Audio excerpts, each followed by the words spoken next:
The morning sun cast long shadows across the white marble headstones of Arlington National Cemetery. James Blackwood stood perfectly still, his weathered hand resting on the polished granite of a particular grave. At 62, his military bearing remained unmistakable. Spine straight as a flagpole, shoulders square, head high, the prosthetic titanium leg hidden beneath his dress pants gave him no visible discomfort, though the barometer drop had awakened the phantom pain before dawn. "I told you I'd come back, Tommy," he whispered to the stone. "Every year, same promise." A crisp November wind rustled through the oak trees, sending a cascade of red and gold leaves dancing across the grounds. Blackwood placed a small challenge coin on top of the headstone. 3rd Infantry Division. The Rock of the Marne, Tommy's unit. Behind him, the ceremony was preparing to begin. Veterans Day always brought the politicians, the cameras, the speeches about sacrifice and freedom. Blackwood had avoided the spotlight for years, declining invitations to sit on the stage with generals and congressmen. Today would be different. Today, they wouldn't take no for an answer. A young Army captain approached, his dress blues immaculate, his face betraying his nervousness at addressing a living legend. "Colonel Blackwood, they're ready for you, sir." James nodded once, his blue eyes remaining on the headstone for a final moment. Thomas Allen Walker, 1st Lieutenant, 1975-2010, Operation Enduring Freedom. "Keep a seat warm for me, son," Blackwood said, then turned and followed the captain toward the amphitheater. The crowd rose as one when Blackwood was announced. 500 people standing in respect. The Secretary of Defense, a civilian with politicians' eyes but a warrior's handshake, led him to the podium. "Ladies and gentlemen, please welcome Colonel James Iron Jim Blackwood, Medal of Honor recipient and American hero." The applause washed over him like artillery fire. Too loud, too much. Blackwood had never wanted recognition. He'd only done what any of them would have done. What his father had done in Korea. What his grandfather had done at the Battle of the Bulge. Blackwood's speech was brief, as befit a man who believed in actions over words. He spoke of duty, of the unbreakable bond between soldiers, of the legacy passed from generation to generation. "The tanks I commanded in Desert Storm were made of depleted uranium armor and advanced composites," he said, his deep voice carrying across the hushed crowd. "But they were built on the lessons learned in Sherman's at Normandy and Patton's in Korea. Every generation adds to the knowledge. Every soldier builds upon those who came before." After the ceremony, as the crowd dispersed and the November chill deepened, the Secretary of Defense pulled Blackwood aside. "We need you, Jim," she said without preamble. "The Sentinel program is in trouble." Blackwood knew about the Sentinel, America's next generation of armored fighting vehicle, modular, adaptable, the future of American ground forces. But troubled. "Congress is looking for places to cut," the Secretary continued. "The new administration wants to scale back military spending. Sentinel is expensive, it's behind schedule, and the prototype testing has shown issues." "I'm retired, Madam Secretary," Blackwood replied. "Have been for 5 years. As a consultant then, special advisor to the program, your experience is invaluable." "My experience is outdated." "Your experience is irreplaceable," she countered. "You're the last of the true tank commanders, Jim. The last man who actually fought tank against tank in the deserts of Iraq. The last soldier who knows what these machines need to do when the theoretical becomes real." Blackwood looked away across the sea of white headstones stretching to the horizon. So many graves, so many soldiers who never came home to grow old, to see their grandchildren, to enjoy the peace they'd purchased. "You're weaponizing my sense of duty, Victoria." The Secretary smiled. "Is it working?" "Fort Hood? Where else? Your old stomping grounds. 3 months. Help get the program back on track. Then back to your fishing cabin in Montana." The wind picked up, sending a shower of leaves skittering across the pathways. Blackwood thought about his quiet life, his books, his solitude, the peace he'd finally found. "When do I start?" The Secretary's smile widened. "Your flight leaves tomorrow." As the Secretary walked away to her waiting motorcade, Blackwood turned back toward Tommy's grave in the distance. He couldn't see the specific headstone from here among the thousands of identical markers, but he knew exactly where it stood. "Looks like retirement's going to have to wait a little longer, son." The memories came flooding back the moment his boots touched Texas soil. 29 years of service, most of it right here at Fort Hood, training grounds for the armored divisions, home of the Iron Horses. The familiar heat enveloped him as he stepped off the plane. The December Texas sun warmer than Montana's August. Fort Hood hadn't changed much. Same tan buildings, same wide parade grounds, same distant sound of artillery practice echoing from the ranges. A young lieutenant waited beside a Humvee, standing at attention as Blackwood approached. "Colonel Blackwood, Lieutenant Garcia, sir. I'm to escort you to the Sentinel facility." Blackwood tossed his single duffel bag into the back of the vehicle. "At ease, Lieutenant. I've been retired longer than you've been in uniform." "Yes, sir. Sorry, sir. It's just, you're a legend around here." Blackwood suppressed a grimace. Legend, a word for old men in history books, for soldiers who didn't wake with night sweats remembering the screams of burning men. The drive took them deep into the sprawling base, past training grounds where fresh recruits marched in formation, past motor pools where mechanics labored over Humvees and Bradleys. Finally, they approached a cluster of new buildings surrounded by high fences and guard posts. "Welcome to the future, sir," Lieutenant Garcia said as they passed through multiple security checkpoints. The Sentinel Development Center looked like no military facility Blackwood had ever seen. Glass and steel, modern, almost civilian in its aesthetic, a far cry from the utilitarian concrete bunkers of his era. Colonel Andrew Reynolds waited at the entrance, ramrod straight in his Army combat uniform, a tablet computer tucked under one arm. At 45, Reynolds looked every inch the modern officer. Fit, intelligent, technologically savvy. "Colonel Blackwood," Reynolds extended his hand. "It's an honor, sir." Blackwood studied the younger man's face. There was something familiar there.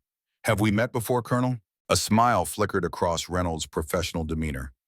"Yes, sir. Desert Storm. I was a butterbar fresh out of West Point. You were my company commander." The memory clicked into place. Young Reynolds, eager, scared but determined not to show it, leading his first platoon into combat. "You had that platoon that got separated during the sandstorm, brought them back without losing a single man." Reynolds looked momentarily surprised that Blackwood remembered. "Yes, sir, that was me." "Good to see you again, son. Looks like you've done well for yourself." "Trying to, sir," Reynolds gestured toward the building entrance. "Shall we? The team is eager to meet you." The interior of the facility was a stark contrast to the military bases Blackwood knew. More like a tech company than an Army installation. Open workspaces, wall-sized display screens, young personnel in a mix of uniforms and civilian clothes hunched over computers. The Sentinel program represents a fundamental shift in how we approach armored warfare, Reynolds explained as they walked. Modular design, adaptable to multiple mission profiles, network-centric from the ground up. They passed through a set of secure doors into what appeared to be the main development floor. Engineers and technicians worked around a central area where computer models of the Sentinel rotated on large screens. "The heart of the program," Reynolds said, "where America's next generation of armored fighting vehicles is taking shape." A woman in her late 30s approached, her ACUs crisp, her dark hair pulled back in a regulation bun. Her name tape identified her as Martinez. "Colonel Blackwood, this is Lieutenant Colonel Sarah Martinez. She's our chief design engineer and second in command of the program." Martinez's handshake was firm, professional. "Colonel, your reputation precedes you." "I hope that's a good thing, Colonel Martinez." "That depends on whether you're here to help us innovate or to tell us how things were better in the good old days." Reynolds looked momentarily mortified, but Blackwood let out a genuine laugh. "I like honest people, Colonel. Makes for fewer surprises down the road." Martinez's expression remained neutral. "We've got enough surprises in this program already. Come on, I'll introduce you to the rest of the team." The core development team gathered in a glass-walled conference room. Besides Reynolds and Martinez, there were three others. Master Sergeant Mike Johnson, a brawny African-American man with close-cropped gray hair, whose weathered face spoke of multiple combat tours. Dr. Thomas Chen, a slim Asian-American man in his early 40s with wire-rimmed glasses and a reserved demeanor. And David Wilson, a muscular man with the unmistakable bearing of Special Operations Forces. "Master Sergeant Johnson is our mechanical systems expert," Reynolds explained. 24 years of service, 4 combat deployments. If it has gears and moves, Mike can make it work better. Johnson nodded respectfully. "Honored to meet you, Colonel. Your actions during the Highway of Death are still taught at the NCO Academy." "Dr. Chen heads our weapons integration and control systems," Reynolds continued. "Came to us from DARPA 3 years ago, one of the finest minds in military technology." Chen offered a polite but reserved handshake. "Colonel." "And David Wilson, former SEAL, Now our materials and survivability specialist. He knows more about what stops bullets and explosions than anyone in the Department of Defense. Wilson's grip was predictably powerful. Colonel Blackwood heard a lot of good things. Blackwood took a seat at the conference table, sensing the unspoken question hanging in the air. Why was a retired tank commander from a previous generation being brought into their cutting-edge program? Reynolds seemed to read his thoughts. I've asked Colonel Blackwood to join us as a special advisor. His experience with armored warfare in actual combat conditions will be invaluable as we move into the final testing phase. Martinez didn't bother hiding her skepticism. With all due respect to the colonel's distinguished service, the Sentinel is nothing like the tanks he commanded. We're talking about a completely new paradigm in armored warfare. That's precisely why I'm here, Colonel Martinez, Blackwood replied evenly. New paradigms built without understanding the old ones tend to rediscover old problems the hard way. Perhaps we should bring the colonel up to speed on where we stand, Reynolds suggested diplomatically. For the next hour, the team briefed Blackwood on the Sentinel program. The vehicle itself was impressive on paper. 8-wheel design for better operational mobility than tracked vehicles. Modular mission packages that could be swapped in under an hour. Advanced composite armor. Network-centric battle management systems. But between the lines of technical specifications and performance metrics, Blackwood detected the unmistakable signs of a troubled program. Missed milestones, budget overruns, technical challenges that seemed to multiply with each solution. The congressional review is in 90 days, Reynolds concluded. If we can't demonstrate a functioning prototype that meets all key performance parameters by then, funding will be cut. And that would be a disaster, Martinez added. The Sentinel represents 5 years of work and over $3 billion in development. Blackwood leaned back in his chair. I'd like to see it, the actual vehicle, not just pictures on screens. Reynolds nodded. Of course, we have 2 functioning prototypes in the vehicle bay.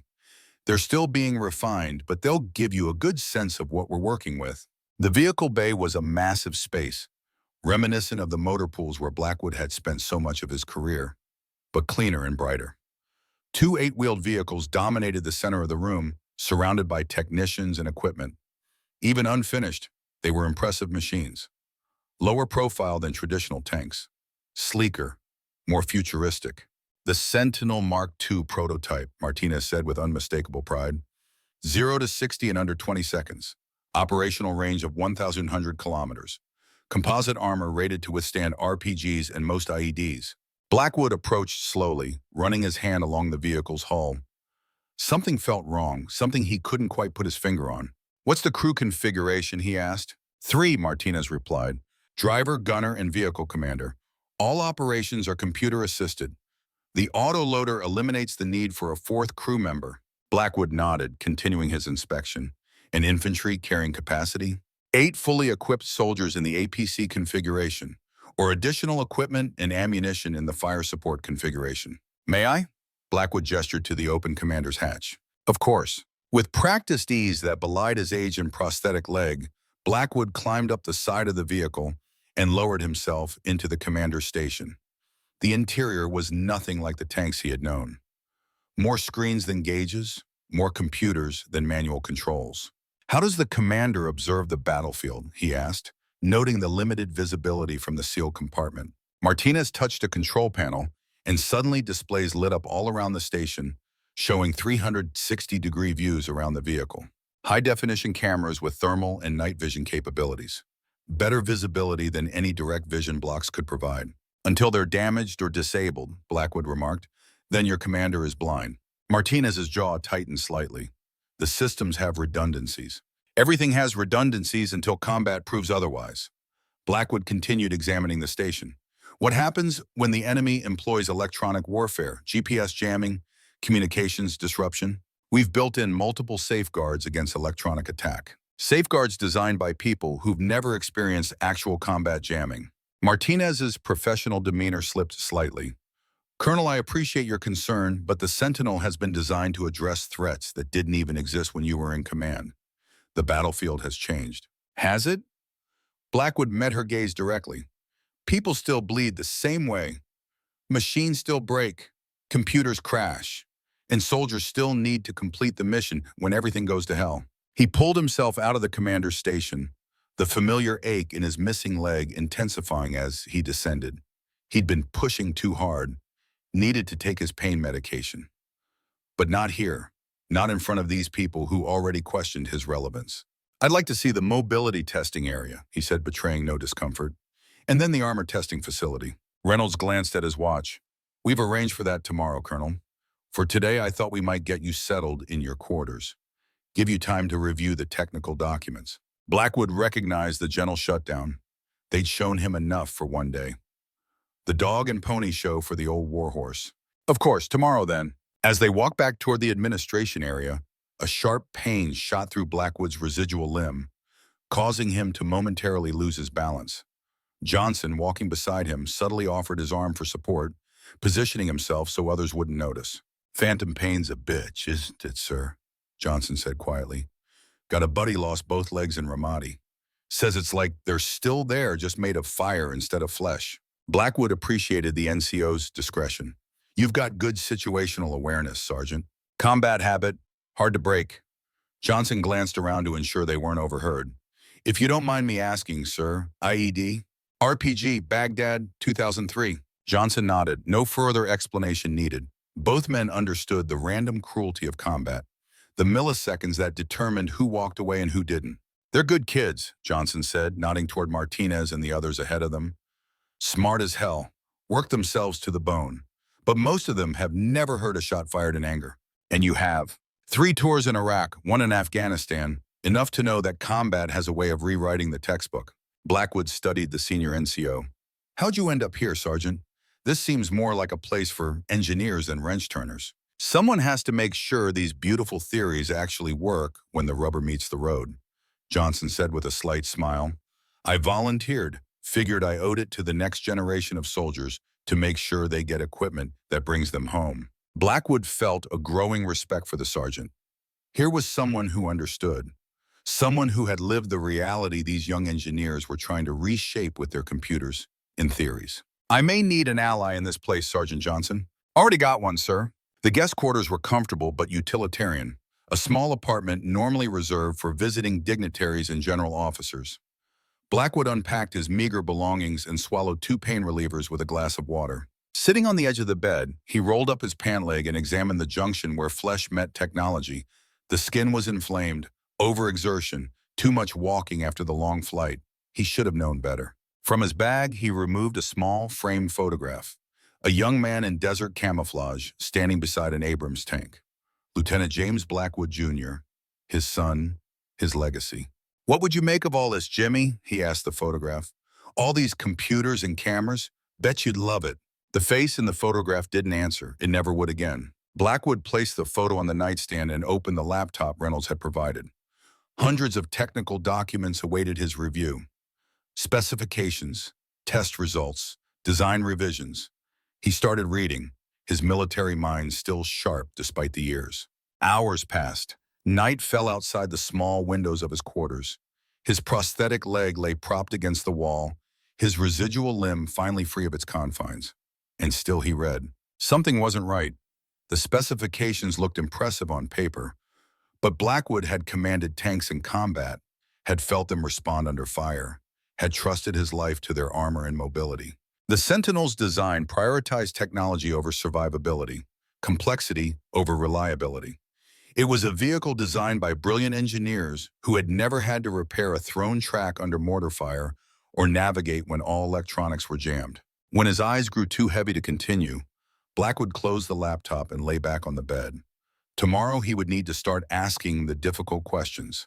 Questions that would not be welcome. Questions that might reveal fundamental flaws in a program years in development and billions in cost. His dreams that night were of burning tanks on a distant highway, of screaming men trapped in steel coffins, of a different war in a different time, but war nonetheless. The morning brought renewed determination and a throbbing reminder of yesterday's overexertion. Blackwood took his medication, fitted his prosthetic, and dressed in the civilian clothes that marked him as an outsider in this uniformed world. Reynolds met him at the entrance to the Sentinel facility, coffee in hand. "Sleep well, Colonel?" "Well enough." Blackwood accepted the offered coffee. "I reviewed the technical specifications last night." "Impressive, aren't they?" "Concerning." Reynolds' expression faltered. Concerning, in what way? Let's continue this discussion with your team. The core team gathered in the same conference room as the previous day. Blackwood noted the defensive body language before a word was spoken. Arms crossed, postures rigid. They'd been warned about his criticisms. Thank you for coming, Blackwood began. Deciding directness was the best approach. I've reviewed the Sentinel specifications, and I have serious concerns about the vehicle's combat survivability and operational reliability. Martinez's reaction was immediate. The Sentinel exceeds all DoD survivability requirements. The composite armor isn't my primary concern, Blackwood interrupted gently, though I have questions there as well.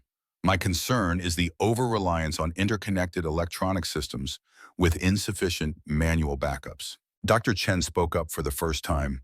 Colonel, the integrated battle management system is the Sentinel's greatest advantage. It processes information faster than any human crew could. Until it doesn't, Blackwood countered. What happens when an EMP disables the electronics? When cyber attacks compromise the software? When battle damage takes out the central processors? We have redundancies. Not enough. Blackwood placed his hand on the stack of specifications. I count 17 critical systems that have no manual operation mode. 17 ways for a Sentinel to become a $50 million roadblock when systems fail. The room fell silent. Reynolds shifted uncomfortably in his chair. There's also the matter of crew survivability, Blackwood continued. The current design prioritizes the electronic systems over crew extraction in emergency situations.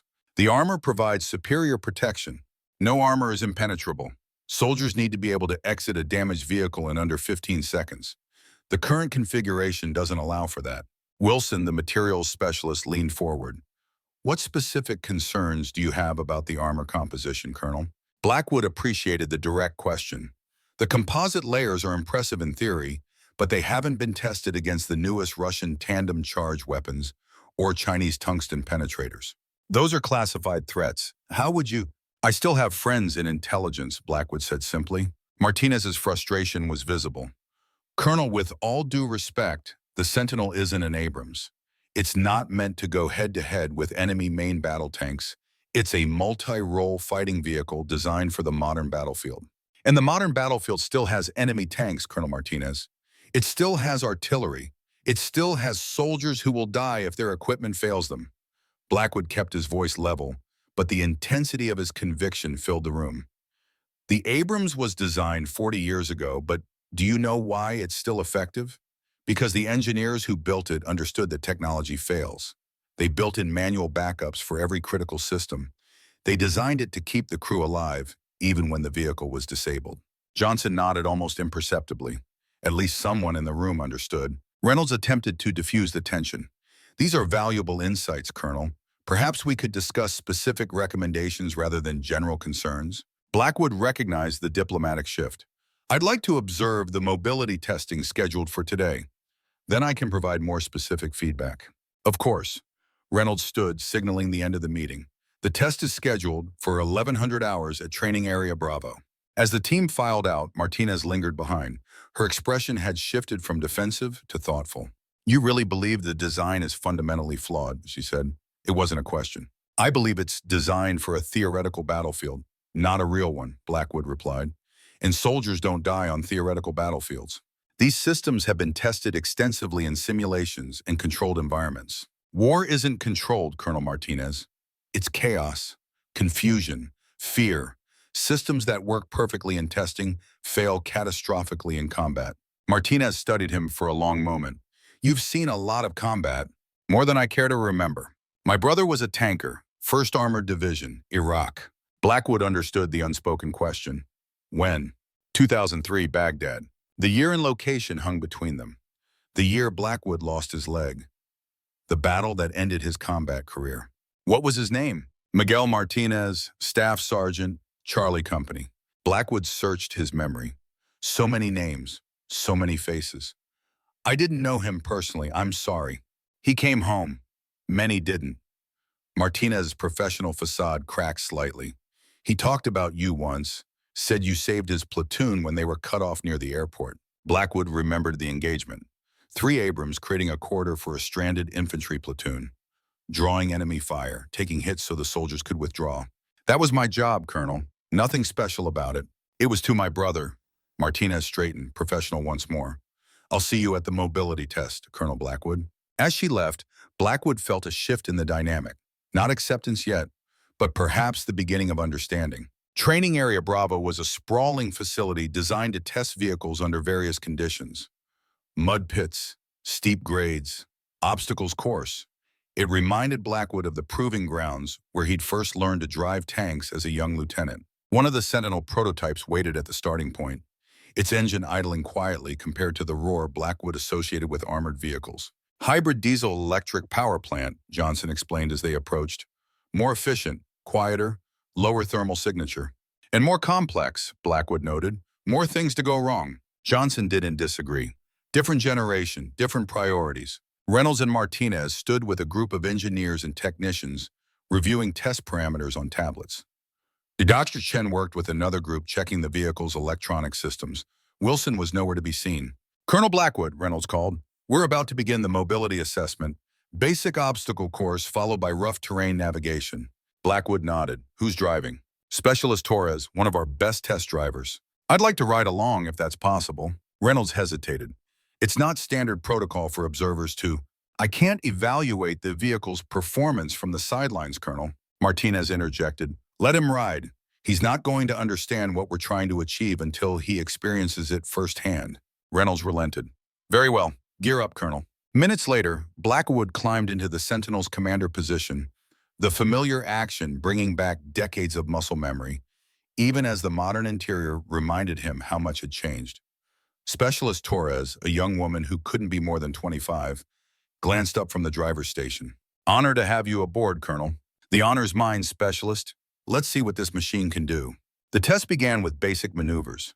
The Sentinel's acceleration was impressive, reaching 40 mph on the straight track with minimal vibration. The suspension absorbed rough terrain admirably, providing a ride smoother than any tank Blackwood had commanded. Then came the obstacles. A mud pit that would have bogged down vehicles of Blackwood's era was traversed with minimal difficulty. A 60-degree slope was ascended without strain. Concrete barriers were navigated with precision.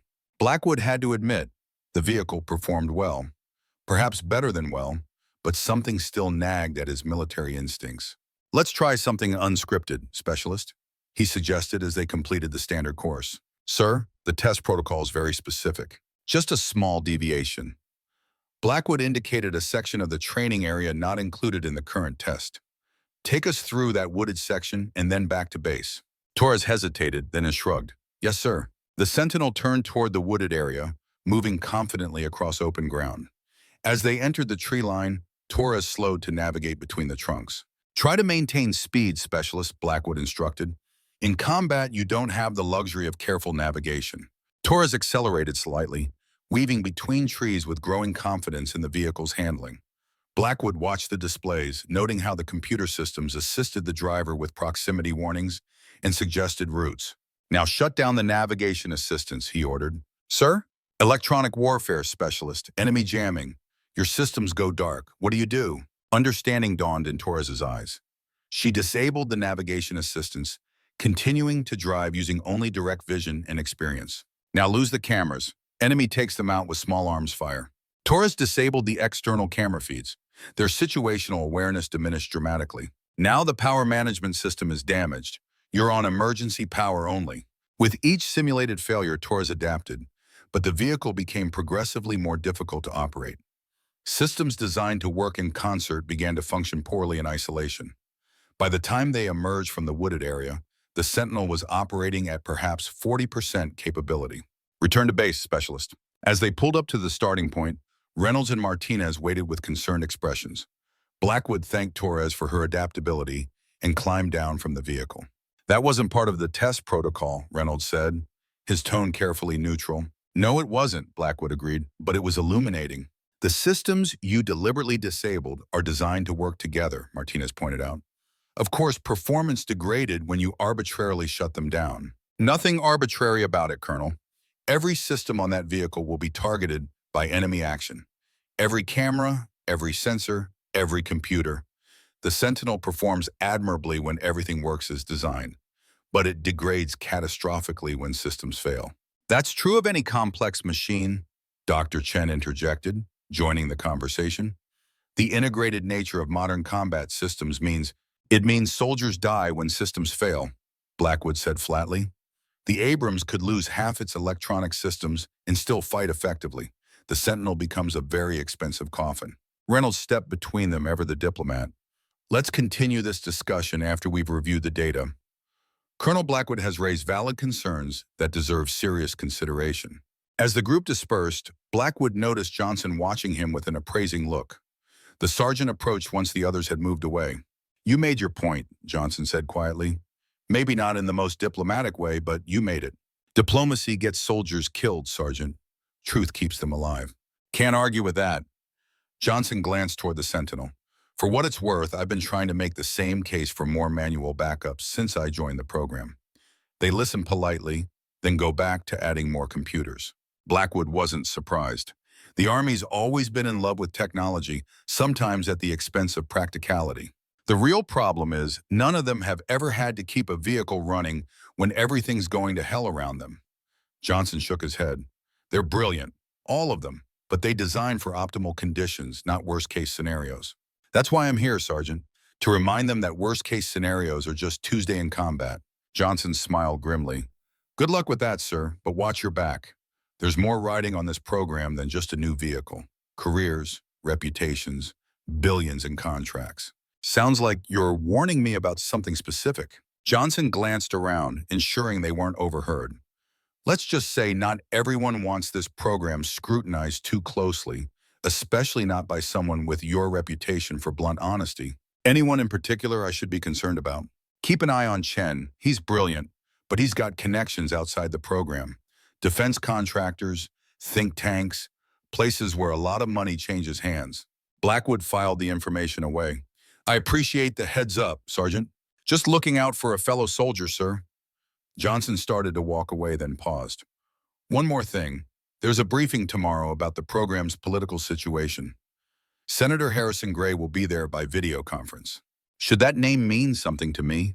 He's the ranking member on the Defense Appropriations Subcommittee, and he's been pushing to cut the Sentinel's funding for months.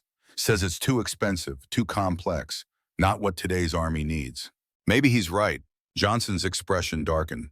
It's not about the merits, sir. Gray was military intelligence before politics. Rumor has it he was involved in some intelligence failures in Iraq, the kind that got good soldiers killed. The implication hung in the air between them. What kind of failures? Blackwood asked carefully. The kind that led to ambushes that shouldn't have happened. Units in the wrong place at the wrong time because of bad intel, including a certain incident near Fallujah in 2004. Blackwood felt a chill that had nothing to do with the December air. You're saying Gray was responsible for intelligence failures that led to American casualties? I'm not saying anything official, sir. Just that you might want to look into his service record, particularly his time with the 525th Military Intelligence Brigade in Iraq. With that, Johnson walked away, leaving Blackwood with more questions than answers. The Sentinel program was clearly more complicated than a troubled weapon system. It was a web of politics, careers, and possibly old ghosts from a war most Americans preferred to forget. That evening, alone in his quarters, Blackwood made a secure call to an old friend at the Pentagon. Simon Reeves had served with Blackwood in Desert Storm and now worked in Army intelligence. Jim Blackwood, Reeves answered, his voice warm with recognition. To what do I owe this blast from the past? Need some information, Simon, off the record. Those are my favorite kinds of conversations. What do you need? Senator Harrison Gray. His military service record, particularly his time in Iraq with the 525th. A pause. That's sensitive territory, Jim. Gray's on the warpath about military spending, has the White House's ear. I'm working on the Sentinel program. Gray's apparently gunning for it. I need to know if it's about the budget or something more personal. Another longer pause. Give me 24 hours. I'll see what I can dig up. But Jim, be careful. Gray has powerful friends and a long memory for enemies. Appreciate it, Simon. I owe you one. You owe me about 20, but who's counting? Reeves chuckled.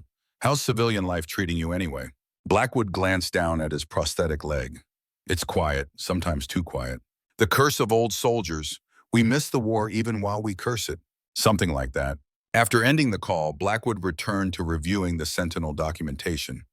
But his mind kept drifting to Iraq, to Fallujah, to the men lost there because someone somewhere had failed to provide accurate intelligence. The knock at his door came just after 2200 hours. Instinctively, Blackwood reached for a sidearm that wasn't there. The combat reflex never fully extinguished despite years of peace. "Colonel Blackwood?" Sarah Martinez's voice. "May I speak with you?" Blackwood opened the door to find Martinez in civilian clothes, her military bearings slightly softened without the uniform. "Colonel Martinez, this is unexpected. May I come in? What I have to say shouldn't be discussed in hallways." Blackwood stepped aside, allowing her to enter. Martinez surveyed the sparse quarters, noting the laptop surrounded by stacks of technical documents. "You've been busy," she observed. "Just doing what the secretary asked me to do. Evaluate the program." Martinez nodded, seemingly gathering her thoughts. "I owe you an apology. My reaction today was defensive and unprofessional." "No apology necessary. You're protecting your program." "I understand that. It's more than that." Martinez sat on the room's single chair, her composure slipping slightly. "This morning I pulled the after-action reports from the Baghdad airport operation, the one where my brother said you saved his platoon." Blackwood remained silent, sensing there was more. 3 Abrams tanks provided covering fire while infantry withdrew from an exposed position. One tank was hit by multiple RPGs. The tank commander lost his right leg but continued to direct fire until all infantry were clear. Martinez looked up at him. "That was you, wasn't it?" "It was a long time ago. My brother would have died that day if you hadn't put your tank between him and the enemy." Blackwood shook his head slightly. "I did what any commander would have done." "But it wasn't any commander. It was you." Martinez's professional facade cracked further. "And now I've been treating you like some dinosaur who doesn't understand modern warfare. You've been doing your job, defending your program. A program with flaws that I've been ignoring because I don't want to admit we might have taken a wrong turn." Martinez stood and paced the small room. "After you left today, I went back through every system failure report from testing, applied your worst-case scenario thinking. And you're right, the Sentinel degrades catastrophically when multiple systems fail simultaneously." Blackwood felt a newfound respect for the woman. It took courage to reevaluate deeply held convictions. "It's not too late to make corrections," he offered. "The core vehicle is sound. It's the over-reliance on interconnected electronics that concerns me. Some of the team won't want to hear it. They're too invested in the current design." She hesitated. "Especially Dr. Chen. He's the architect of the integrated battle management system. And he has connections outside the program, defense contractors." Martinez looked surprised. "How did you know that?" "I have my sources." Blackwood decided not to reveal Johnson as his informant. "The question is, are these normal industry relationships or something more concerning?" "I don't know," Martinez admitted. "But some of his design decisions have seemed strangely specific, like they're tailored to proprietary systems from certain contractors. Creating vendor lock-in." "Exactly.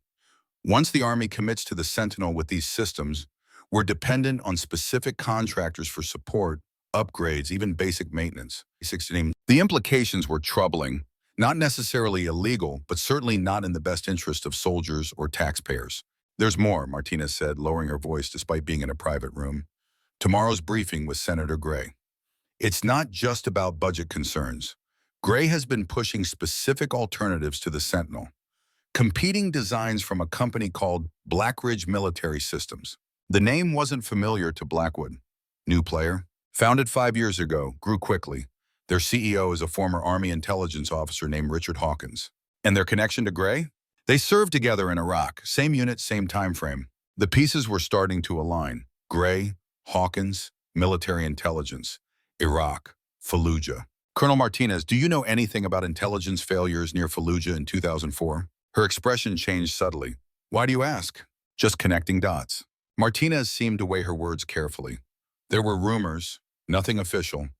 A reconnaissance unit was sent into an area based on intelligence that it was clear of insurgents.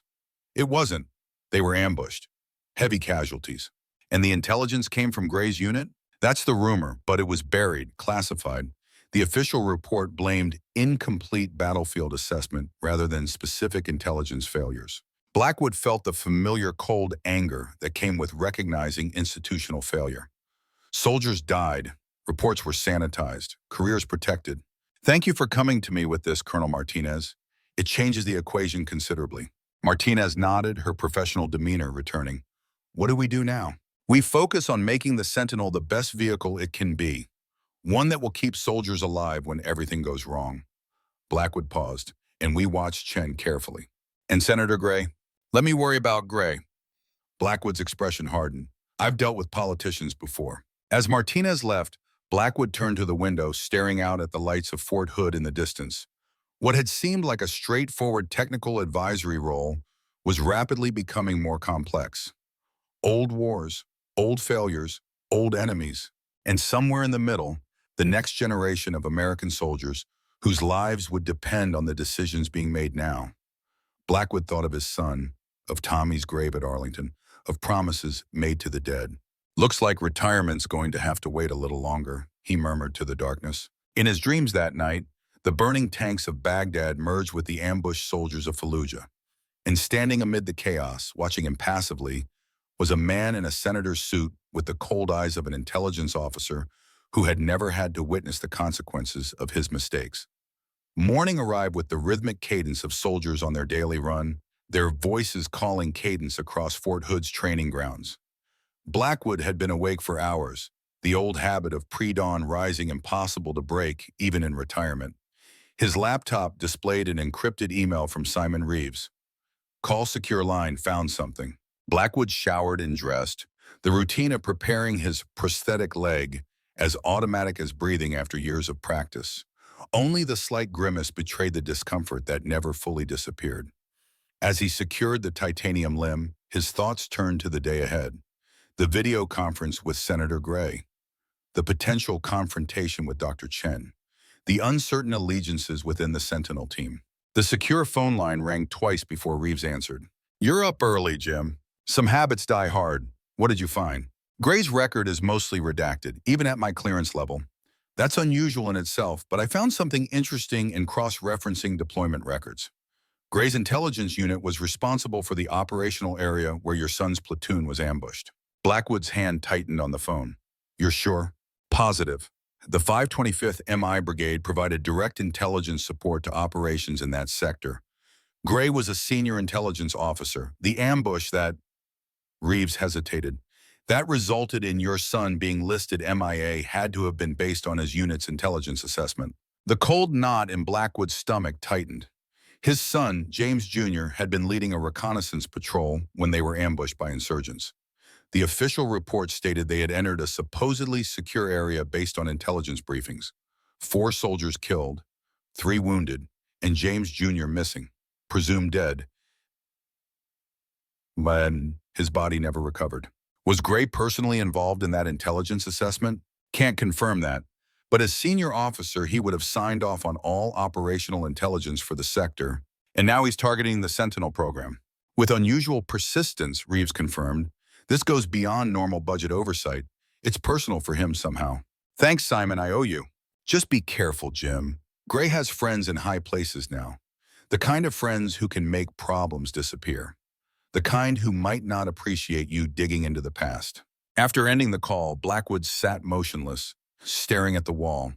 For 15 years, he had lived with the pain of his son's loss. The official condolences, the flag-draped empty coffin, the headstone over vacant earth. He had accepted the fog of war, the brutal randomness of combat. But if Gray's negligence had contributed to the ambush, if carelessness or incompetence had sent those young men to their deaths, Blackwood pushed the thought away. Focus on the present, on the mission. Personal vendettas had no place in professional assessment. The Sentinel program needed objective evaluation, not emotional revenge. The knock at his door broke his reverie. Colonel, it's Johnson. We're due at the briefing in 20 minutes. Blackwood opened the door to find the master sergeant waiting, his expression neutral, but his eyes watchful. Everything all right, sir? You look like you've seen a ghost. Just ghosts from the past, Sergeant. Nothing that concerns the present. Johnson's knowing look suggested he understood more than he said. If you say so, sir, but if you need backup, I've got your 6. The conference room filled quickly with the Sentinel team. Reynolds presided at the head of the table, flanked by Martinez and Dr. Chen. Military and civilian personnel arranged themselves around the large oval table, with screens at the far end prepared for the video conference. Blackwood took a seat beside Johnson, noting the subtle tension in the room. "Ladies and gentlemen," Reynolds began, "as you know, we're facing a critical juncture for the Sentinel program. Today's briefing with Senator Gray and the Appropriations Subcommittee will determine whether we receive the additional funding needed to complete the final testing phase." The door opened, and David Wilson slipped in quietly, taking a seat at the far end of the table. Blackwood hadn't seen the former SEAL since their initial meeting and wondered where he'd been. Reynolds continued, "Colonel Blackwood has spent the past few days reviewing our design specifications and observing testing. I've asked him to prepare an assessment to present to the committee." Chen's head snapped up, his expression betraying surprise and concern. "I wasn't aware the colonel would be addressing the committee. Shouldn't we coordinate our presentation to ensure a unified message?" Reynolds' smile remained diplomatic. The Secretary of Defense specifically requested Colonel Blackwood's independent assessment. His perspective as a combat veteran with extensive armored warfare experience will carry significant weight with the committee. Chen's displeasure was evident, but he said nothing further. Blackwood noted the quick glance the engineer exchanged with one of the civilian contractors at the table. "The video conference will begin in 5 minutes, Reynolds concluded. "Colonel Blackwood, a word in private, please." They stepped into a small adjoining office, Reynolds closing the door behind them. "How candid do you intend to be with the committee?" Reynolds asked without preamble. "Completely," Reynolds sighed. "I was afraid you'd say that, Jim. I brought you here because I trust your judgment. I know the Sentinel has flaws, but if Gray gets ammunition to kill the program entirely, then you'll have to build something better. Something that won't get soldiers killed when the electronics fail. It's not that simple. If Sentinel gets canceled, the next generation of armored vehicles will come from private contractors, from companies like Blackridge with their Predator design. And you think their design is worse? I know it is. The Predator sacrifices crew survivability for firepower and mobility. It's a congressman's dream and a soldier's nightmare." Reynolds ran a hand through his close-cropped hair. "I'm not asking you to lie, just to understand the consequences if Sentinel fails." Blackwood studied his former subordinate. "I understand consequences better than most, Andrew. I also understand that compromising on soldier safety isn't a compromise I'm willing to make." Reynolds nodded, resignation in his eyes. "I expected nothing less. Just try not to burn the whole program to the ground, all right? I'll tell the truth as I see it. That's all I can promise." When they returned, the screens had activated. The Appropriations Subcommittee members appeared in individual windows, with Senator Harrison Gray's image dominating the center screen. At 68, Gray remained imposing, his silver hair perfectly coiffed, his suit expensive and immaculate. His eyes, cold and calculating, surveyed the room with the detached interest of a man accustomed to power. "Colonel Reynolds," Gray's voice filled the room, "let's not waste time. The Sentinel program is 2 years behind schedule and $800 million over budget. Convince me why the American taxpayer should continue funding this boondoggle." Reynolds maintained his composure. "Senator, the Sentinel represents a revolutionary advance in armored warfare. The challenges we've faced are consistent with any cutting-edge military development program. Spare me the platitudes, Colonel. I've reviewed the test results, sensor failures, power management issues, armor penetration concerns. This doesn't sound revolutionary, it sounds defective. With respect, Senator, those issues have been addressed in recent redesigns." Gray's skeptical expressions suggested he wasn't convinced. His gaze shifted, focusing on Blackwood. "Colonel James Blackwood, the hero of the Highway of Death. I didn't expect to see you involved with this program." Blackwood met the senator's gaze. "The Secretary of Defense asked for my assessment." "And what is your assessment, Colonel? As someone who actually commanded tanks in combat rather than in simulations?" The room fell silent. Blackwood felt all eyes upon him, particularly Chen's wary gaze and Martinez's concerned one. He thought of Reynolds' plea, of the alternative Predator design, of soldiers whose lives would depend on these machines. The Sentinel has serious design flaws that prioritize technological sophistication over combat survivability and operational reliability. Gray's smile was thin and satisfied, as I suspected. "However," Blackwood continued, "these flaws are correctable. The fundamental platform is sound, with appropriate modifications to ensure manual backup systems and improve crew survivability features. The Sentinel could represent a significant advance in armored warfare capability." Gray's smile faded. "What specific modifications would you recommend?" For the next 20 minutes, Blackwood detailed his assessment.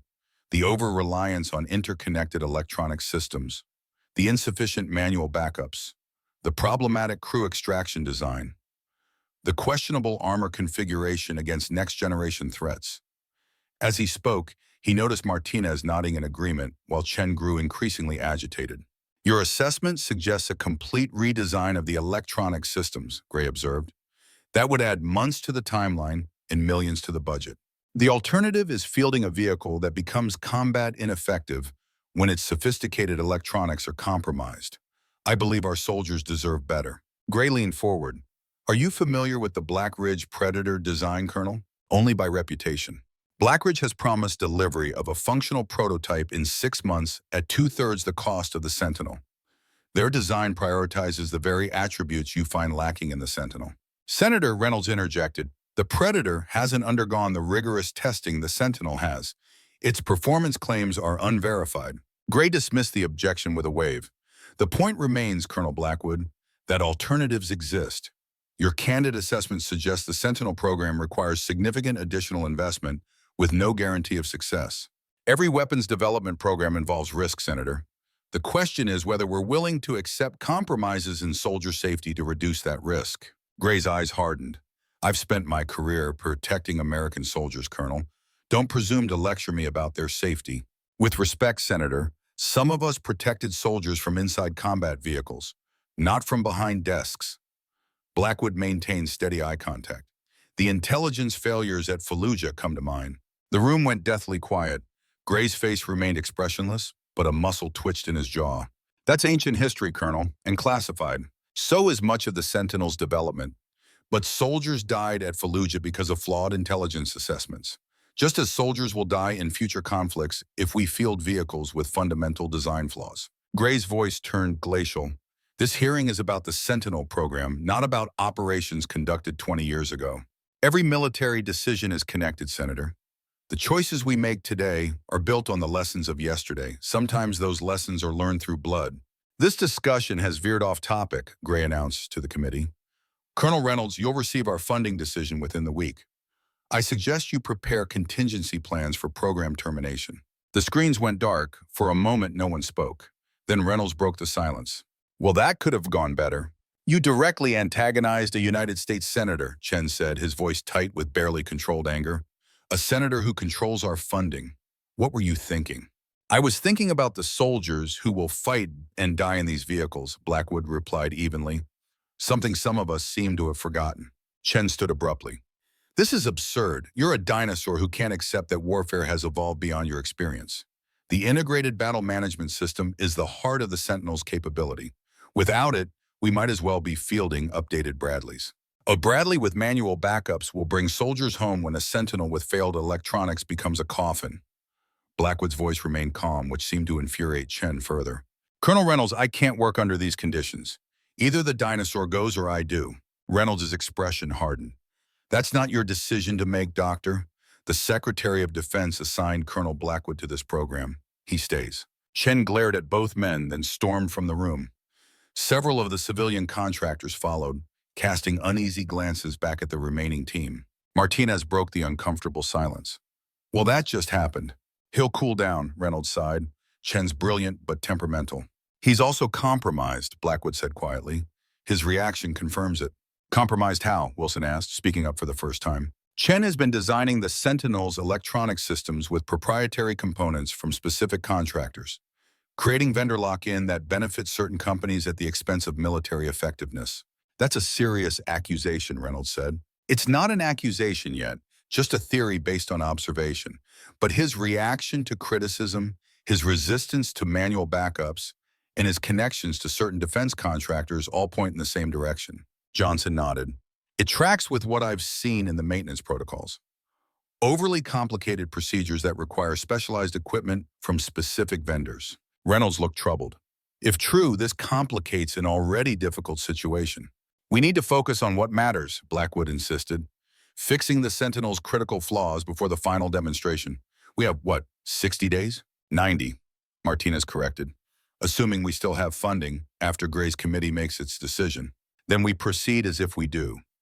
Blackwood stood. Colonel Martinez, I'd like you to reassess the electronic architecture with an eye toward critical manual backups. Sergeant Johnson, review the maintenance protocols and identify unnecessary dependencies on proprietary systems. He turned to Wilson. Mr. Wilson, you've been quiet. What's your assessment of the armor configuration? Wilson considered for a moment. It's adequate against current threats, insufficient against next-generation penetrators. I've been working on a composite alternative that offers better protection with minimal weight increase. Good. We'll need it. Blackwood addressed the whole group. Gray's committee will likely reduce our funding, but not eliminate it entirely. Political optics. They'll want to seem tough on spending without completely abandoning the next generation of armored vehicles. Reynolds nodded. That's my assessment as well. So we proceed with a redesign that addresses the critical flaws while maintaining the core capabilities. Focus on soldier survivability above all else. Blackwood looked around the table. Questions? Just one, Martinez said. What was that about Fallujah? Blackwood met her gaze. A discussion for another time. As the meeting broke up, Johnson lingered behind. You really poked the bear there, sir. Gray's not the type to forget a public challenge. I'm counting on that, Sergeant. Mind if I ask why? Blackwood considered his answer carefully. Because some bears need poking, especially ones that have been hiding in the shadows too long. Johnson studied him for a moment. This is personal for you. Everything about war is personal, Sergeant, for those who've been there. What of that, sir? Johnson hesitated. Watch your back around Chen. He's got friends we don't see. I always watch my back, Sergeant. Old combat habit. The next 3 days passed in a blur of activity. Blackwood divided his time between reviewing the Sentinel systems and developing a comprehensive redesign plan. Martinez proved to be a valuable ally, her engineering expertise complementing his practical combat experience. Together, they identified critical vulnerabilities and developed practical solutions. Chen remained conspicuously absent, having taken personal leave after the confrontation. His subordinates continued their work, but Blackwood noted their reluctance to deviate from Chen's established designs. The influence of the absent engineer lingered like a ghost in the development center. On the 4th day, Reynolds called an emergency meeting.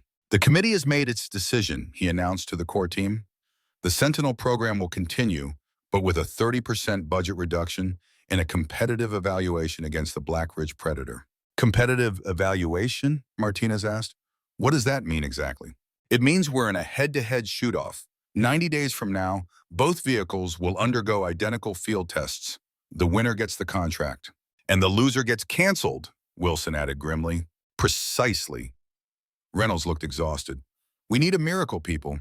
We need to completely redesign critical systems, implement the changes, and have a fully functional prototype ready in 90 days. It can be done, Blackwood said with quiet confidence, but not with the current approach. We need to strip the Sentinel back to its core capabilities and rebuild from there. Chen won't accept that, one of the engineers objected. Chen isn't here, Martinez pointed out, and as acting chief engineer in his absence, I support Colonel Blackwood's assessment. Reynolds nodded. All right, Colonel Blackwood, Colonel Martinez, you have operational authority for the redesign. The rest of the team will support your directions. Let's make this happen, people. As the meeting dispersed, Blackwood felt a vibration from his secure phone. A message from Reeves. Gray meeting with Black Ridge CEO today, off official calendar, watch your 6. The confirmation of Gray's connection to Black Ridge only hardened Blackwood's resolve. This wasn't just about the Sentinel anymore.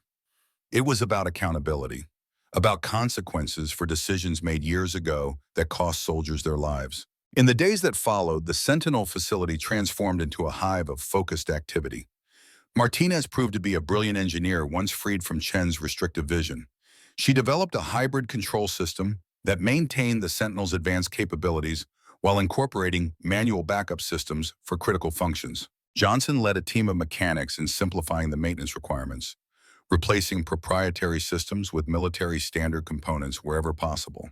Wilson's new composite armor promised superior protection while actually reducing overall weight. Blackwood found himself energized by the work, the familiar rhythm of problem-solving with lives at stake.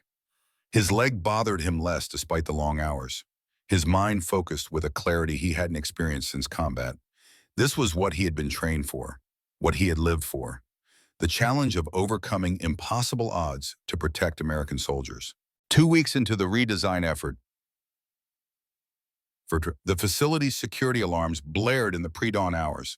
Blackwood, working late in his quarters, grabbed his cane and moved quickly to the development floor. Security personnel rushed past him, weapons drawn. Reynolds met him at the entrance to the vehicle bay, his expression grim. Someone breached security, accessed the Sentinel prototype in the design database. Chen? Unknown.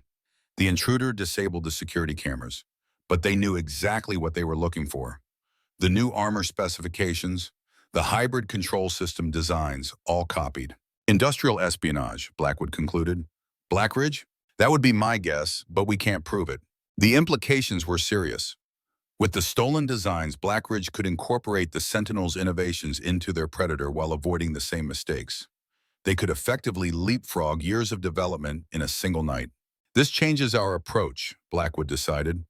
We need to incorporate deliberate misinformation into our visible designs, create a false trail while keeping the actual innovation secure. A deception operation, Reynolds nodded, like the inflatable tanks before D-Day. Exactly. Let Blackridge steal what we want them to steal. Keep the real innovations compartmentalized. Reynolds smiled for the first time in days. Still the tactician, I see. Old habits? The breach accelerated their timeline. Blackwood instituted a system of compartmentalized development with critical innovations known only to the core team. Visible designs included subtle flaws that would only become apparent when implemented. A honeypot for industrial spies. 3 weeks after the video conference with Gray, Dr. Chen returned. His entrance to the development floor caused a momentary pause in activity before work resumed with studied nonchalance. Colonel Reynolds, Chen announced loudly, I must protest these unauthorized changes to my design architecture. The Sentinel's integrated systems cannot function with these crude mechanical backups. Reynolds met the challenge directly. The changes have been authorized by me, Doctor, and they will remain. The Sentinel's primary mission is to keep soldiers alive in combat, not to showcase technological elegance. This is sabotage, Chen insisted. The Senator's committee will hear about this. I'm sure they will, Reynolds replied calmly. In the meantime, you have 2 choices. Support the redesign effort or clear out your office. Your decision. Chen's face flushed with anger. For a moment, Blackwood thought he might physically attack Reynolds. Instead, he turned on his heel and stormed out. That went well, Martinez commented dryly. He'll be on the phone to Gray within minutes, Johnson predicted. Let him, Blackwood said. We've anticipated this reaction. The visible redesigns include the flaws we want Blackridge to copy. The real innovations remain secure. Reynolds looked skeptical. You really think Chen is passing information to Blackridge? I'd stake my life on it. The question is whether he's doing it for money or ideology. Does it matter? Wilson asked. It might when this all comes to light. The work continued at a relentless pace.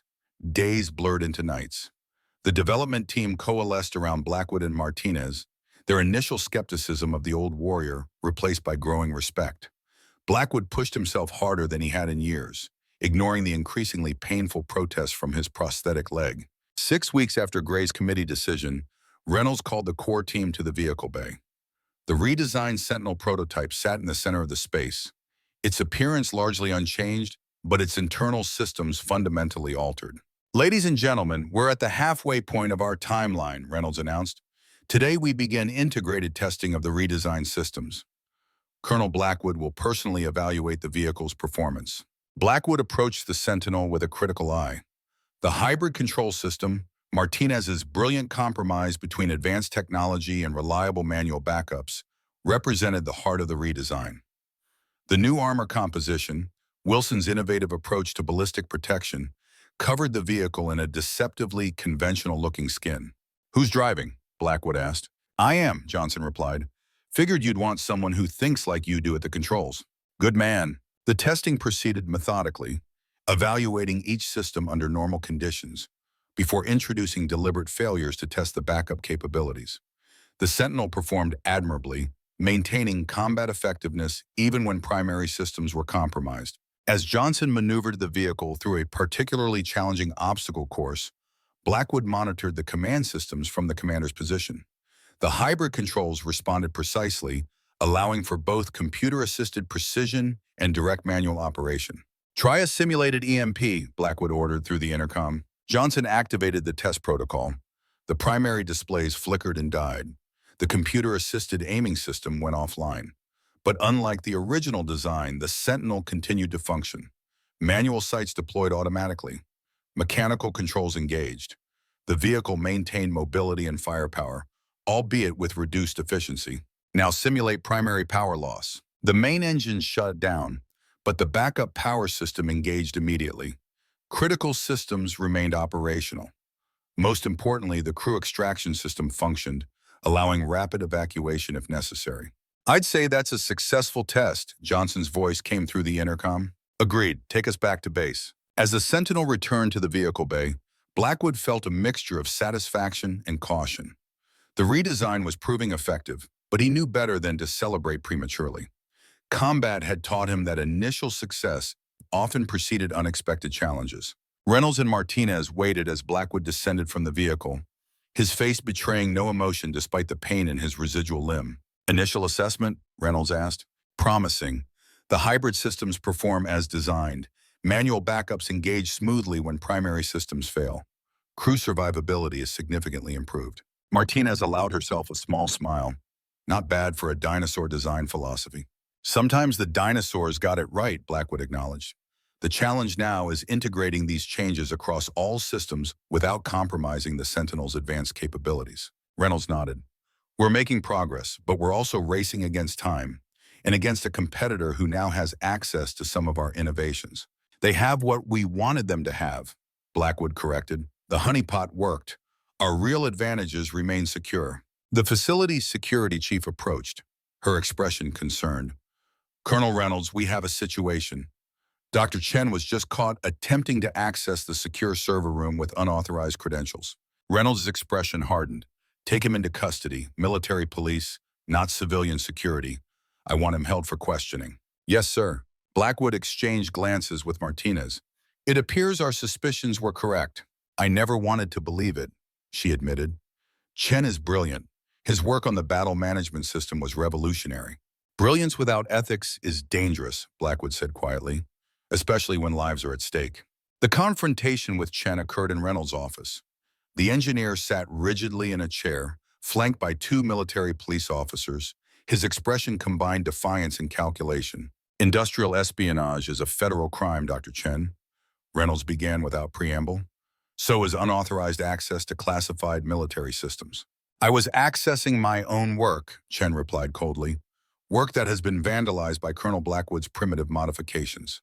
You were attempting to access secure files related to the redesign using forged credentials, Reynolds corrected. Files outside your current authorization level. A procedural misunderstanding, one that could send you to federal prison. Reynolds leaned forward. Unless you cooperate. Chen's eyes narrowed. What kind of cooperation? Full disclosure of your arrangement with Black Ridge Military Systems.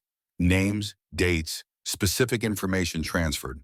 I have no arrangement with Black Ridge. Blackwood, who had been silent until now, spoke softly. We have the digital trail, Doctor. Server access logs, unauthorized file transfers, communications with external networks. The only question is whether you were motivated by money or ideology. You have nothing, Chen snapped, but his confidence seemed less certain. We have enough to end your career and begin a counterintelligence investigation, Reynolds said. Or you can cooperate now and we can discuss leniency. Chen's gaze shifted between them, calculating odds. I want immunity from prosecution, in writing. That's not on the table, Reynolds replied, but cooperation will be considered in determining charges. For a long moment, Chen said nothing. Then his shoulders slumped slightly. It wasn't just money, he said quietly. It was the future of warfare. The Sentinel's design was being corrupted by backward thinking, by dinosaurs who couldn't understand the revolution in military technology. So you decided to help Blackridge instead, Blackwood concluded. They understood their Predator design embraces the future without compromise, without crude mechanical backups and redundant systems that add weight and complexity. And they paid you well for your insights, Reynolds added. Chen didn't deny it. My consultancy fees were appropriate for my expertise. Who was your contact at Blackridge? Blackwood asked. Richard Hawkins, the CEO. And his connection to Senator Gray? Chen hesitated. They served together in Iraq. They share certain perspectives on military technology and strategy. What kind of perspectives? That human decision-making, the weakest link in modern warfare. That automation and artificial intelligence represent the future of combat effectiveness. The irony wasn't lost on Blackwood. Men who had failed in their human judgment, advocating for removing human judgment from warfare. Did Gray facilitate your connection with Hawkins? I'm not answering further questions without legal representation, Chen declared. his brief moment of cooperation apparently over. Reynolds nodded to the MPs. Take Dr. Chen to the detention facility. Ensure he has no outside communications. As Chen was led away, Reynolds turned to Blackwood. This complicates things. It clarifies them, Blackwood countered. Chen's confirmation of the Gray-Hawkins connection gives us leverage, and his admission of industrial espionage provides legal grounds for challenging the competitive evaluation. Gray has too much political power. He'll bury this. Not if we have evidence linking him directly to the intelligence breach. Reynolds looked skeptical. That's a significant if, Jim. Then we need to find that evidence. In the meantime, we continue the redesign effort. We have 40 days until the evaluation. Let's make them count. The pace intensified as the deadline approached. Chen's arrest created a temporary disruption, but Martinez quickly reorganized the engineering team. Without Chen's restrictive influence, innovative solutions emerged from previously hesitant engineers. Blackwood divided his time between supervising the redesign and a quiet investigation into Gray and Hawkins. With Johnson's help, he pieced together a disturbing pattern. Gray's transition from military intelligence to politics had been bankrolled by defense contractors, who later received favorable treatment in appropriations decisions. Hawkins had left military intelligence under unclear circumstances shortly after the Fallujah incident, only to emerge years later as the CEO of a suddenly prominent defense contractor. Most disturbing was the connection to his son's ambush. Records that should have been available, even in redacted form, had disappeared entirely. The operational history of the intelligence unit during that period existed only as summary reports with crucial details missing. 30 days before the competitive evaluation, Reynolds called Blackwood to his office. The colonel looked more haggard than Blackwood had ever seen him. "We have a problem," Reynolds said without preamble. "Chen has been released." Released? On whose authority? Orders came from the Pentagon, directly from the Office of the Secretary of the Army. The investigation has been classified and removed from our jurisdiction. Gray's influence? Almost certainly. But it gets worse. The competitive evaluation has been moved up, 20 days instead of 30. Blackwood absorbed this news with the calm of a combat veteran accustomed to changing battlefield conditions. They're trying to catch us unprepared. They'll succeed. We're not ready, Jim. The redesigned Sentinel is still undergoing critical integration testing. We've got systems that haven't been properly evaluated. Then we accelerate. Double shifts. All hands on deck. The team is already at the breaking point. Then we focus on what matters most. Crew survivability, manual backups for critical systems. Everything else is secondary. Reynolds nodded wearily. I'll make it happen, but there's one more thing. Gray is personally attending the evaluation, and he's bringing Hawkins with him. Blackwood's expression remained neutral, but his mind raced with implications. They're confident of victory, or they want to ensure it. Reynolds hesitated. Jim, there's something else you should know. I received a classified intelligence brief this morning. There's been activity in the international database for unaccounted military personnel. What kind of activity? A potential match for a previously unidentified prisoner held in a non-state militant compound in western Afghanistan. Facial recognition software flagged it as a possible match for your son. Blackwood felt the room tilt slightly. After 15 years, that's not possible. The match is low confidence, 80% at best, and the intelligence is months old. The compound was abandoned shortly after the surveillance imagery was captured. Why am I just hearing about this now? The flag was buried in the system. Someone marked it as a false positive without proper verification. It only surfaced during a routine audit. Blackwood struggled to process this information. His son, possibly alive after 15 years. The implication was almost too painful to consider, the hope too dangerous to embrace. Is there any way to confirm? Not without boots on the ground, and that area is completely off limits to U.S. forces now. Blackwood nodded, compartmentalizing the emotional turmoil with the discipline of decades of military service. I appreciate you telling me, but right now we need to focus on the Sentinel evaluation. Of course. Reynolds seemed relieved by Blackwood's professional response. The team is waiting in the main conference room. The next 20 days passed in a blur of intense activity. Sleep became a luxury, meals eaten while working. Blackwood drove himself and the team relentlessly, ignoring the increasingly severe pain from his prosthetic leg. Martinez matched his determination, her engineering brilliance translating combat requirements into technical solutions. Wilson's new armor composition exceeded performance expectations in ballistic testing. Johnson's simplified maintenance procedures reduced field repair times by 60%. The hybrid control system operated flawlessly in normal conditions and gracefully degraded under simulated battle damage. 5 days before the evaluation, the redesigned Sentinel was pronounced ready for final testing. The core team gathered in the vehicle bay, exhaustion evident on every face but pride shining through the fatigue. "We've done the impossible," Reynolds addressed the team. "In 70 days, you've fundamentally redesigned a next-generation combat vehicle. Whatever happens in the evaluation, I want you all to know that this is the finest team I've ever had the privilege to command." Blackwood surveyed the assembled personnel. Engineers, technicians, soldiers, all united in the common purpose of creating a vehicle that would keep American warfighters alive in combat. Whatever Gray and Hawkins were planning, this team had given the Sentinel its best possible chance. "The evaluation will be conducted at the Fort Bliss testing grounds," Reynolds continued. "We transport the Sentinel tomorrow. Final checks and calibrations on site. The competitive evaluation begins at Aero 800 the day after tomorrow." As the briefing concluded, Martinez approached Blackwood. "We did it," she said quietly. "Or at least we've given ourselves a fighting chance." "We've done our part," Blackwood agreed. "Now it's up to the Sentinel to prove itself. And for Gray and Hawkins to play fair," she added, "which seems unlikely. We'll be ready for whatever they try." Martinez studied him for a moment. "You've changed since you arrived. When you first walked in, you were—" "A dinosaur?" Blackwood suggested with a hint of a smile. "I was going to say haunted, like a man going through the motions." She hesitated. "This project gave you purpose again." Blackwood considered her observation. "Combat provides clarity, even simulated combat. You focus on the mission, on protecting your people. Everything else falls away. Including the ghosts? They never fully disappear, but sometimes they find their proper place." Blackwood's thoughts turned briefly to his son, to the impossible possibility that he might still be alive. "We should get some rest. Tomorrow will be a long day." That night, alone in his quarters, Blackwood reviewed everything they had accomplished. The Sentinel that would enter evaluation bore little internal resemblance to the vehicle he had first encountered 70 days ago. Its advanced capabilities remained, but now supported by reliable backup systems that would keep it fighting when technology inevitably failed. He thought about Gray and Hawkins, about their shared history in military intelligence and their current alliance against the Sentinel, about the missing records and convenient memory holes surrounding the Fallujah incident, about his son's face, possibly captured on surveillance imagery after 15 years presumed dead. Too many coincidences, too many connections.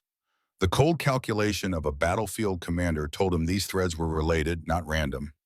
Gray, Hawkins, Fallujah, his son, the Sentinel. Pieces of a puzzle not yet fully assembled. As he finally drifted towards sleep, Blackwood's last conscious thought was of the Sentinel rolling into evaluation, carrying not just the hopes of its development team, but the legacy of every armored vehicle that had come before it. From the Renault tanks his grandfather had commanded to the Shermans of his father's generation, to his own Abrams in the desert sand of Iraq. In his dreams, the Sentinel transformed into an Abrams, and he was back in Baghdad, racing toward a stranded infantry platoon while RPGs streaked through the air around him. But this time, when he looked into the face of the infantry lieutenant he was rescuing, he saw his son, older, weathered, but unmistakably James Jr. "I've been waiting for you, Dad," the ghost said. "What took you so long?" Blackwood awoke with the first light of dawn, the phantom pain in his missing leg more intense than it had been in years. But his mind was clear, his purpose defined. Whatever happened at the evaluation, whatever secrets Gray and Hawkins were hiding, he would find the truth.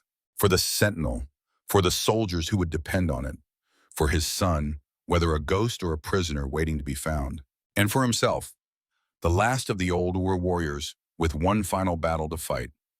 The morning of the evaluation dawned clear and cold over Fort Bliss. Blackwood stood beside the Sentinel as it was loaded onto the transport vehicle, the rising sun casting long shadows across the desert testing grounds.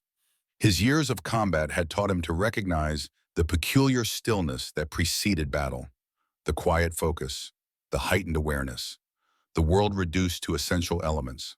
Martinez approached, clipboard in hand, her eyes betraying exhaustion beneath her professional demeanor. 20 days of relentless work had taken its toll on the entire team, but especially on the chief engineer who had overseen every aspect of the redesign. Final checks complete, she reported. All systems nominal. Blackwood nodded. And the backup protocols? Triple verified. If anything fails during testing, the manual systems will engage automatically. Good. Blackwood surveyed the activity around them. Military personnel and civilian contractors prepared the testing area. Observation stands had been erected for the VIPs and evaluation committee. Any sign of our competition? The Predator arrived yesterday. They've kept it under wraps in Hangar 6. No access permitted. And our friends from Washington? Senator Gray's plane landed an hour ago. He's traveling with a full entourage, including Richard Hawkins and several members of the Appropriations Subcommittee. Blackwood's expression remained neutral, but his mind calculated implications. The presence of both Gray and Hawkins at the evaluation confirmed their personal investment in the outcome.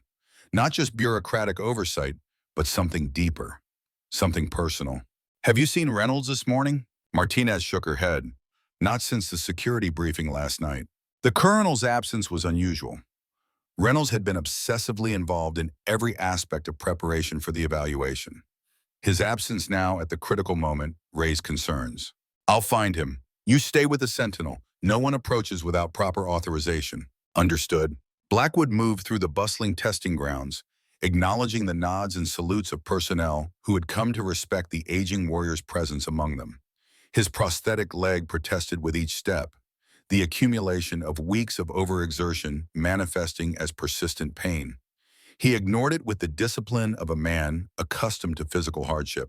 Reynolds' temporary office was located in a prefabricated building near the main testing area. Blackwood found the colonel staring at his computer screen, his expression grave. Andrew, we're ready to move the Sentinel to the starting position. Reynolds looked up, momentarily disoriented as if pulled from deep thought. Jim, yes, of course. He closed whatever he had been viewing. There's been a development. Good or bad? Complicated. I received updated intelligence on that surveillance imagery we discussed, the one possibly showing your son. Blackwood's heart rate increased slightly, the only outward sign of his internal reaction. Go on. The initial analysis was correct. 80% facial recognition match to James Blackwood Jr. But there's more. Reynolds hesitated. The compound where he was spotted wasn't just any militant hideout. It was operated by a warlord named Aziz Massoud. Should that name mean something to me? It did to Gray and Hawkins. Massoud was an informant for their intelligence unit during the Iraq War. He provided information on insurgent movements, including the intel that led to your son's patrol being ambushed. The implications crashed through Blackwood's carefully maintained composure. You're saying Gray and Hawkins used a double agent who then captured my son? The evidence suggests they knew Massoud was playing both sides. They used his information anyway, possibly to maintain his cover for future intelligence gathering. They sacrificed American soldiers for an asset. Blackwood's voice remained controlled, but ice had formed around each word. It appears so, and when your son's patrol was ambushed, the official response was minimal. No major rescue operation, limited search parameters. He was written off as killed in action, with body unrecoverable, because finding him alive would raise questions about the intelligence that sent him into the ambush. Exactly. Reynolds ran a hand over his face. Jim, there's something else. After the war, Massoud relocated to Afghanistan, with funding from an untraceable source. Hawkins. That would be my guess. The timeline matches his emergence as CEO of Blackridge. Blackwood absorbed this information with the cold calculation of a combat commander. The pieces aligned too perfectly to be coincidence. Gray and Hawkins had used faulty intelligence from a compromised source. American soldiers died as a result. And then they buried the evidence, along with the survivors who might expose their negligence. Why are you telling me this now, Andrew? Because you deserve to know before you face them today. And because I've submitted my resignation as program director, effective immediately. Resignation? Why? Reynolds met his gaze directly. Because I've known about this for years. Not the specifics, but rumors. Whispers about Gray's unit and compromised intelligence. I never pursued it, never asked questions. I was focused on my career, on advancement. You were a junior officer, not responsible for intelligence verification. But I became a senior officer, with access and authority. I could have investigated, instead I looked the other way. Reynolds' expression conveyed genuine regret. When I recommended you for this advisory role, It wasn't just about your tank experience. It was a chance to make amends, to give you the opportunity I never took. Blackwood considered this admission. Does anyone else know about this intelligence update? No, I've kept it compartmentalized. Good, keep it that way for now. Blackwood made a quick decision. And withdraw your resignation. The Sentinel needs you today. Jim, I can't. You can and you will. Resigning now helps no one, especially not the soldiers who will depend on the Sentinel if it's fielded. Reynolds hesitated, then nodded. What are you going to do about Gray and Hawkins? Focus on the evaluation first, one battle at a time. As they walked together toward the testing area, Blackwood's thoughts turned to his son. Not the young lieutenant who had disappeared 15 years ago, but the man he might have become. A prisoner all these years, abandoned by his country, by the very men who had created the circumstances of his capture. The cold anger that formed in Blackwood's chest wasn't the hot rage of youth, but the glacial determination of a veteran who had seen too much injustice in war to accept it in peace. Gray and Hawkins would answer for their actions. But first, the Sentinel had to prove itself. The testing area buzzed with activity as final preparations were completed. The evaluation committee members, a mix of military officers and civilian analysts, had taken their positions in the observation stand. Senator Gray sat in a prominent location, surrounded by aides and flanked by Richard Hawkins. Blackwood studied Hawkins from a distance. The CEO of Blackridge projected confident authority in his expensive suit, his silver hair and tan face suggesting a man accustomed to power and its privileges. Nothing in his demeanor hinted at the secrets he carried, at the compromises he had made with the lives of American soldiers. Martinez intercepted Blackwood before he could approach the VIP area. We're ready. Johnson is at the controls. Wilson is monitoring the armor performance metrics. And our competition? The Predator just moved into position. First evaluation is the obstacle course. Speed and maneuverability under simulated combat conditions. Blackwood nodded. Stay with the monitoring team.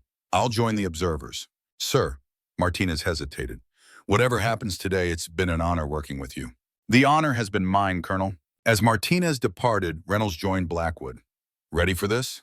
As ready as we'll ever be. The two officers made their way to the observation area. Protocol required Blackwood to acknowledge the evaluation committee and the congressional observers, including Gray. The senator's handshake was firm, his smile not reaching his cold eyes. Colonel Blackwood, I'm surprised to see you still involved with the program after your candid assessment of its flaws. Those flaws have been addressed, Senator. The Sentinel is ready for evaluation. We'll see. The Predator has performed admirably in preliminary testing. I'm sure it has, under controlled conditions with no systemic failures induced. Gray's smile tightened slightly. Today's evaluation includes simulated combat damage scenarios. We'll see how both vehicles perform under stress. Indeed we will. Hawkins stepped forward, extending his hand. Colonel Blackwood, Richard Hawkins, Blackridge Military Systems. Your reputation precedes you. Blackwood accepted the handshake, noting the manicured nails and soft skin of a man long removed from field operations. Mr. Hawkins, former military intelligence, I understand. A flicker of surprise crossed Hawkins' face. That was a lifetime ago, Colonel. Not for everyone. Blackwood held the man's gaze a moment longer than was comfortable. Some are still living with the consequences of decisions made back then. Hawkins withdrew his hand, uncertainty momentarily replacing his confident demeanor. Today is about the future of armored warfare, Colonel, not about ancient history. The future is built on the lessons of the past, Mr. Hawkins, something we tank commanders understand well. Before Hawkins could respond, the evaluation director called for the observers to take their seats. The testing was about to begin. The first evaluation phase focused on mobility and maneuverability. Both vehicles would navigate an obstacle course designed to simulate urban and rough terrain environments. Speed, stability, and precision would be measured and scored. The Predator went first. Blackwood had to admit the vehicle was impressive. Lower profile than the Sentinel, sleeker, more aggressive in appearance. It moved with surprising agility for an armored vehicle, clearing obstacles and navigating tight spaces with precision. Reynolds leaned over. They've clearly emphasized mobility in their design. At the expense of protection, I'd wager, the armor profile looks insufficient against modern anti-tank weapons. We'll find out in the ballistic testing phase. The Predator completed the course in record time, drawing appreciative murmurs from the evaluation committee. Gray and Hawkins exchanged satisfied glances. Then it was the Sentinel's turn. Johnson piloted the vehicle with the confident precision of a veteran operator. The Sentinel moved differently than the Predator. Less flash, more substance. Like the difference between a sports car and a high-performance truck. It navigated the obstacles methodically, maintaining stability and control. Slower than the Predator, Reynolds noted with concern, but more stable. Watch the suspension system. The Sentinel is maintaining better platform stability for weapons employment. The Sentinel completed the course 12 seconds slower than the Predator. Not a disastrous difference, but a clear advantage to their competitor in the mobility category. The next phase evaluated firepower and targeting accuracy. Both vehicles would engage stationary and moving targets at various ranges, their accuracy and engagement speed measured by sophisticated monitoring systems. Here, the Sentinel's hybrid control system proved its worth. The combination of advanced targeting computers and manual backup sights allowed for remarkable accuracy across all engagement scenarios. The Predator performed admirably as well, its fully automated fire control system delivering impressive results. Too close to call, Reynolds murmured as the scores were tallied. The difference will come in the system's failure scenarios, Blackwood predicted. That's where our redesign will prove its value. The third phase was the most critical: survivability and systems resilience. Each vehicle would be subjected to simulated combat damage, including electronic warfare attacks, power system failures, and communications disruption. Their ability to maintain combat effectiveness under degraded conditions would determine which design philosophy prevailed. The Predator went first again. Its performance under optimal conditions had been impressive, but as systems began to fail, the vehicle's capabilities degraded rapidly. When the electronic warfare simulation disabled its primary targeting computers, the Predator lost nearly all offensive capability. When communications were jammed, its situational awareness diminished drastically. Most concerning is its response to simulated mobility damage. When one of its drive wheels was destroyed in the simulation, the Predator became effectively immobilized, its sophisticated drive system unable to compensate for the loss. Gray's expression darkened as the Predator's performance scores dropped precipitously during the failure scenarios. Hawkins leaned forward, his confident demeanor replaced by intense concentration. Then came the Sentinel's turn. The redesigned vehicle performed exactly as Blackwood had envisioned. When electronic systems failed, manual backups engaged seamlessly. When communications were jammed, alternative systems maintained basic connectivity. When mobility systems were damaged, the vehicle adapted, maintaining reduced but functional movement. Most importantly, crew survivability remained high throughout all scenarios. The Sentinel's design ensured that soldiers could fight effectively despite system degradation and could extract safely if the vehicle became truly disabled. As the final scores were tallied, Blackwood allowed himself a moment of satisfaction. The Sentinel had outperformed the Predator in the most critical evaluation categories, not in speed or technological sophistication, but in the fundamentals that kept soldiers alive in combat. The evaluation director approached the observation stand. Ladies and gentlemen, the preliminary results indicate the Sentinel has outperformed the Predator in overall combat effectiveness, with particular advantages in systems resilience and crew survivability. Gray stood abruptly. This evaluation was compromised. The Sentinel team had access to Predator design specifications through industrial espionage. The accusation hung in the air for a moment before Reynolds responded. That's a serious charge, Senator, especially given that we have evidence of your associate, Dr. Chen, providing Sentinel specifications to Blackridge. Absurd, Hawkins interjected. We developed the Predator independently. We have Dr. Chen's testimony stating otherwise, Reynolds countered, as well as digital evidence of unauthorized data transfers to Blackridge servers. The evaluation director raised his hands. Gentlemen, these allegations will need to be investigated through proper channels. For now, the evaluation results stand. The Sentinel has demonstrated superior combat effectiveness under simulated battlefield conditions. Gray's face flushed with anger. This isn't over, Reynolds. The Appropriations Committee will review these results thoroughly before any procurement decisions are made. As the group dispersed, Blackwood remained seated, watching Gray and Hawkins confer urgently at the edge of the observation stand. The two men appeared deeply concerned, their confident demeanors replaced by barely controlled anxiety. Reynolds sat beside him. That went better than expected. The vehicle performed as designed. The real battle is just beginning. Gray's accusation of espionage was a desperate move. But effective. It creates doubt, buys them time. Reynolds nodded. What's your next move regarding the intelligence about your son? Blackwood considered the question carefully. I need verification, and I need leverage against Gray and Hawkins before I confront them directly. I might have something that helps with the latter. Reynolds produced a small data drive. This contains all the classified communications between Gray's intelligence unit and field operations during the period your son's patrol was ambushed, including assessments of Massoud's reliability as an informant. How did you get this? I still have friends in military intelligence. Friends who believe the truth should come to light, regardless of who it implicates. Blackwood accepted the drive, its small weight disproportionate to its potential impact. Thank you, Andrew. It doesn't make up for my silence all these years. No, but it's a start. The celebration at the Sentinel facility that evening was subdued but heartfelt. The team had accomplished the near impossible, redesigning a complex weapon system in record time and proving its superiority in formal evaluation.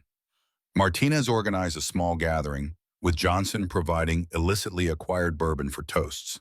Blackwood participated briefly, acknowledging the team's achievement and expressing his pride in their work. But his mind was elsewhere, focused on the data drive in his pocket and its implications.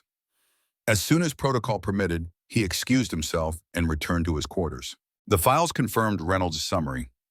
Gray and Hawkins had received multiple intelligence reports questioning Massoud's reliability.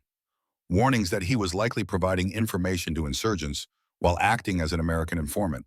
They had used his intelligence anyway, sending American patrols into areas that Massoud had identified as clear of enemy activity. Most damning was an internal assessment after Blackwood's son's patrol was ambushed. The report explicitly stated that Massoud likely set up the patrol for attack. The recommended response was to terminate Massoud as an intelligence source and investigate his connections to insurgent groups. Instead, a handwritten note in the margin, initialed by both Gray and Hawkins, directed, "Maintain asset. Value outweighs compromise risk. Classify incident as standard combat loss." They had known. They had deliberately covered up their negligence by abandoning American soldiers to protect their asset and their careers. Blackwood's secure phone vibrated. A message from Reeves. Facial recognition confirmed. 93% match to James Blackwood, Jr. Location data attached. Unauthorized extraction assets available if needed. Decision is yours. The confirmation hit Blackwood with physical force. His son alive. A prisoner for 15 years, while Gray and Hawkins built their careers and fortunes on the lie of his death. The cold anger that had been building for days crystallized into resolution. This would end. The truth would emerge. Justice, delayed for 15 years, would finally be served. But first, he needed to secure the Sentinel's future. The vehicle represented too much potential to save American lives to become collateral damage in his personal quest for justice. The next morning, Blackwood requested a private meeting with the Secretary of Defense, who had arrived for the final evaluation review. Victoria Chen, the civilian leader who had recruited him to the Sentinel program, listened intently as Blackwood outlined the vehicle's performance and the subsequent accusations of espionage. Gray is trying to create enough doubt to justify continued funding for the Predator, Blackwood concluded, despite its clear deficiencies in combat resilience. The Secretary nodded. Politics often trumps performance, Jim. You know that as well as anyone. Which is why I'm asking you to make this decision based on what matters. Soldier survivability. I agree with your assessment, but I need political cover to override a senior senator on the Appropriations Committee. Blackwood produced a folder containing selected documents from the data drive. This should provide adequate cover, Madam Secretary. She reviewed the contents, her expression growing increasingly grave. This implicates Gray in serious negligence during his military service, possibly criminal negligence. It does. Where did you get this? From someone who believes the truth matters more than political careers. The Secretary closed the folder. You understand what you're doing, Jim. This won't just end Gray's opposition to the Sentinel. It will destroy his career, possibly send him to prison. I understand perfectly. She studied him for a long moment. This is personal for you. It's about justice, Madam Secretary, for the soldiers who died because of Gray's decisions, and for those who might die in the future if the wrong vehicle is fielded. After a moment's consideration, she nodded. I'll take this to the President. The Sentinel program will proceed to production without further competitive evaluation. Gray's influence on this matter ends today. Thank you, Madam Secretary. Don't thank me yet. Gray has powerful allies. This will get ugly before it's over. I'm counting on it. With the Sentinel's future secured, Blackwood turned his attention to the second phase of his mission. The intelligence Reeves had provided included location coordinates for the compound where the facial recognition match had been identified. A remote area in the mountains of western Afghanistan, territory now controlled by various militant factions after the American withdrawal. No official military operation would be authorized to investigate a 15-year-old MIA case in such a hostile area. But Reeves had mentioned unauthorized extraction assets, private contractors, former special operations personnel who operated in the shadows of international security. The decision weighed on Blackwood as he packed his belongings. His official role with the Sentinel program was complete. His return to retirement would provide cover for whatever came next. But pursuing a private extraction mission carried enormous risks, not just to himself, but to anyone who assisted him. The knock at his door, Eric Barr, interrupted his deliberation. "Come in." Martinez entered, still in her uniform despite the late hour. "I heard you're leaving tomorrow. My advisory role is complete. The Sentinel will move forward to production without me." "Thanks to you." Martinez hesitated. "Colonel Reynolds told me about the intelligence regarding your son." Blackwood's expression revealed nothing. "Did he? He thought you might need assistance from someone with current military contacts and technical expertise." She held his gaze steadily. "Someone who owes you a life debt through her brother." "This isn't your fight, Colonel Martinez." "With respect, sir, you made it my fight when you saved my brother's life in Baghdad, when you put your tank between his platoon and the enemy." Blackwood considered her offer carefully. Martinez had proven herself not just a brilliant engineer, but a soldier of integrity and courage. Her assistance could be invaluable. "What I'm considering is completely unauthorized, possibly illegal under international law. It would end your career if discovered. My career is secure. The Sentinel's chief engineer will have her choice of assignments after our success." She smiled slightly. "Besides, I've never been to Afghanistan. I hear the mountains are beautiful this time of year. They're also extremely dangerous. So is redesigning an armored vehicle in 90 days. I managed that well enough." Blackwood found himself smiling for the first time in days. "I leave at 0600 tomorrow. Civilian clothes, minimal baggage. Tell no one." "Yes, sir." After Martinez left, Blackwood contacted Reeves to arrange the extraction assets. The plan took shape quickly. A private security firm would provide transportation and tactical support, former special operations personnel with experience in the region, a surgical operation to confirm the presence of American prisoners and extract them if possible. High risk, minimal chances of success. But the alternative was unthinkable. Abandoning his son a second time when there was even the slightest chance he might still be alive. As he completed his preparations, Blackwood's secure phone vibrated again. A message from an unknown number. "We know what you're planning. Meet to discuss alternatives. Hotel Sierra, room 237, 2200 hours." No signature, no explanation. But Blackwood had little doubt about the sender. Hawkins, the only person besides Reynolds, Martinez, and Reeves who might have connected the intelligence about the Afghan compound to Blackwood's son. The decision to attend the meeting required only moments of consideration. Know your enemy. Understand his motivations. Basic principles of warfare that applied equally to personal conflicts. The Hotel Sierra was an upscale establishment in El Paso, catering to wealthy visitors to Fort Bliss.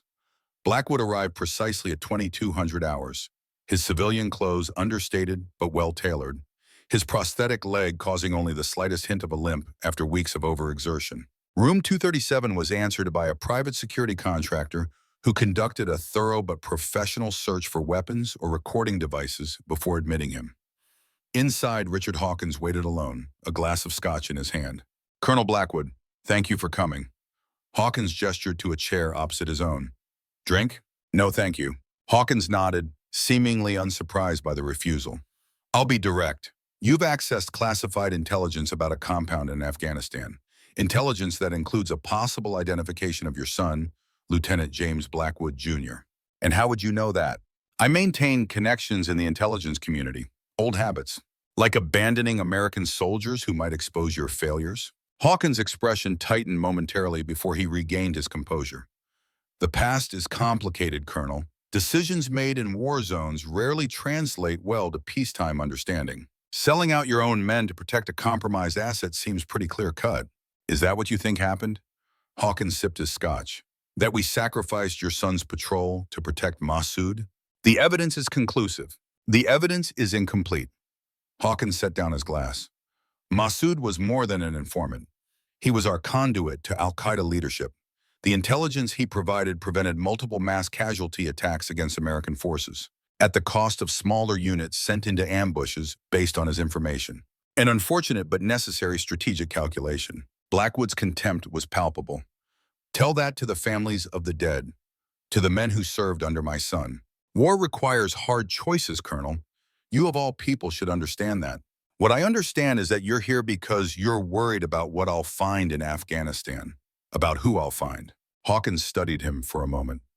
Your son is dead, Colonel. The facial recognition is a false positive. Many of these militants have similar features to Westerners, especially those with mixed heritage. Then you won't mind if I verify that personally?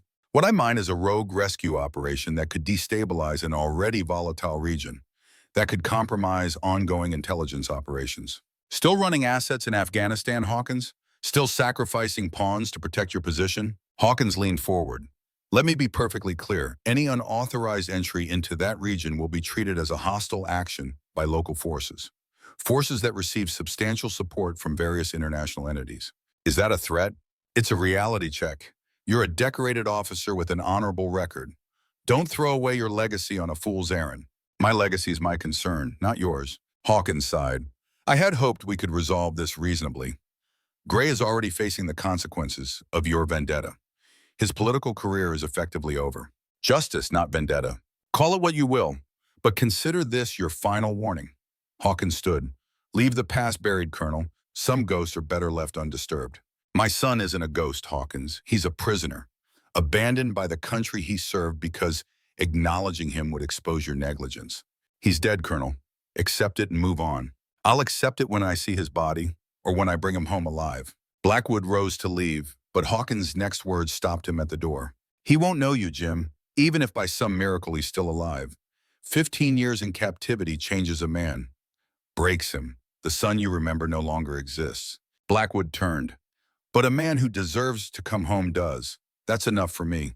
Dawn found Blackwood and Martinez at a private airfield outside El Paso. A nondescript business jet waited on the tarmac, its crew performing final checks before departure. Last chance to reconsider, Blackwood told Martinez as they approached the aircraft. Once we board, there's no turning back. I made my decision yesterday, sir. The extraction team consisted of 6 former special operations personnel, led by a taciturn man introduced only as Jackson. Their equipment and tactical plans suggested extensive experience in high-risk operations in hostile territory. We'll fly to a private airfield in Pakistan, Jackson briefed them during the flight. From there, helicopter insertion to a landing zone 20 kilometers from the target compound. Approach on foot during darkness. Confirm presence of American prisoners. Extract if feasible. Entire operation should take less than 12 hours on the ground. Contingencies? Blackwood asked. Multiple extraction options depending on the situation. We've operated in this region before. We know the terrain and the players. Martinez reviewed the technical aspects of the operation, including communications protocols and identification methods for potential prisoners. Her engineering background proved valuable in assessing the compound's structural characteristics from satellite imagery. The flight to Pakistan passed intense anticipation. Blackwood used the time to study the latest intelligence on the compound and surrounding area. The facial recognition match had been from surveillance imagery captured 6 months earlier. Much could have changed since then. As they prepared for the final leg of the journey, Blackwood received an encrypted message from Reynolds. Gray under investigation, Hawkins disappeared. Watch your 6. The warning heightened Blackwood's already acute caution. Hawkins' disappearance suggested he might be taking direct action to prevent the extraction operation. The man had resources and connections that could pose a significant threat. The helicopter insertion proceeded under cover of darkness. The team moved with practiced efficiency, navigating the rugged terrain with night vision equipment. Blackwood, despite his prosthetic leg and age, kept pace with the younger operators. Martinez proved surprisingly adept at field operations, her military training evident in her movements and awareness. The compound came into view shortly before midnight, a collection of stone buildings surrounded by a perimeter wall. Minimal lighting, few visible guards. Jackson deployed observation teams to monitor activity, while technical specialists assessed electronic security measures. Minimal security for a site holding high-value prisoners, Jackson observed. Either they're very confident or there's nothing worth protecting. Or they've been warned to expect visitors, Blackwood suggested. Jackson nodded grimly. We proceed with maximum caution. Full breach protocol. Assume hostile reception. The team approaches the compound from multiple angles, using thermal imaging to identify occupants within the structures. The central building showed several heat signatures, human forms, some moving, others stationary.